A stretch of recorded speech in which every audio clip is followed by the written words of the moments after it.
Sa gitna ng pananalasa ng Bagyong Christine, namahagi ng tulong ang mga kawani ng Philippine Ports Authority sa mga pasahirong na stranded sa mga pantalan.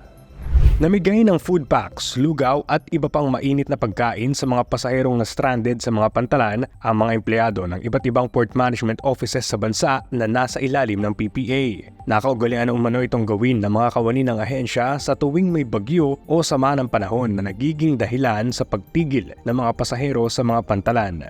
Sa ibang mga port management office, katulong ng PPA sa pag-aabot ng tulong ang local civic organizations, local government units, Philippine Coast Guard at Philippine Red Cross. Pero paliwanag ni PPA General Manager Jay Santiago sa isang situation briefing sa Malacanang nitong Miyerkules, October 23, madalas na galing sa bulsa ng mga empleyado ng PPA ang kanilang inaabot sa mga pasahero ng mga shipping line na na-stranded sa mga pantalan.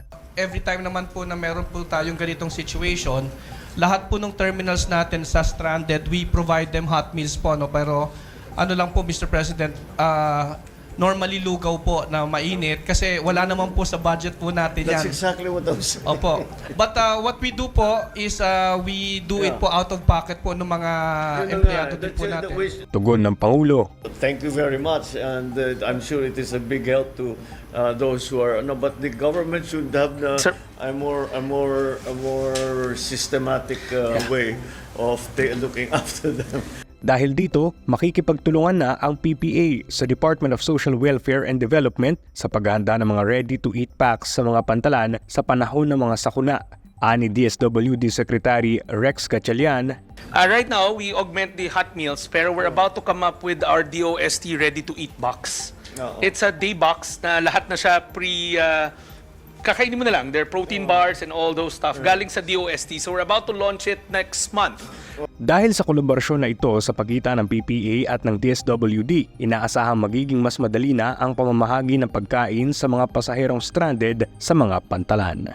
Kaugnay niyan, bilang tugon sa pananalasa ng bagyo sa buong bansa, inatasan ng pamunuan ng PPA ang lahat ng port manager sa buong bansa na bigyang prioridad ang mabilis na pagpasok sa mga pantalan at pagsakay sa mga barko ng power restoration teams kabilang ang mga linemen at boom trucks. Ito ay para agarang maibalik ang supply ng kuryente sa mga apektadong lugar lalo na sa mga bahagi ng bansa na mas mabilis mapuntahan gamit ang mga sasakyang pandagat. Bukod sa power restoration teams, pinatiyak din ni GM Santiago na dapat episyente ang pagsakay sa mga barko ng government delivery trucks para makatulong sa relief operations. Inatasan din ang lahat ng port managers na bigyan direktiba ang mga pribadong pantalan na nasa ilalim ng kanilang jurisdiksyon para maipatupad ang mga parehong hakbang.